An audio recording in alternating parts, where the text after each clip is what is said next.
Fanalay dimy hanatsarana ny kalitao amin'ny fiainanao. Tsy fantatro ny kalitao amin'ny fiainanao fa aza atao tsara manatsara ny kalitao amin'ny fiainanao. Izay indray no arahantsika ao anatin'ity vidéo ity aiza miala ary manasanao anaraka an'izany hatramin'ny farany ao aorian'ny générique.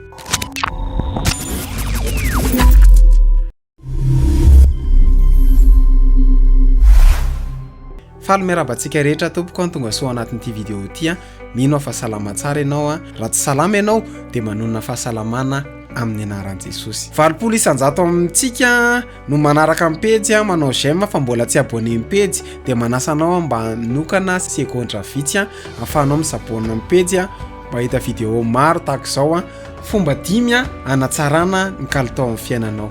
Voalohany, atsarao ny manodidina anao. Faharoa, atsarao izay miditra ao amin'ny sainao. Ny kalitao amin'ny fiainantsika dia miankina amin'izay ampidirintsika ao an-tsaintsika. Fahatelo, hainao ny pression tsy ilaina.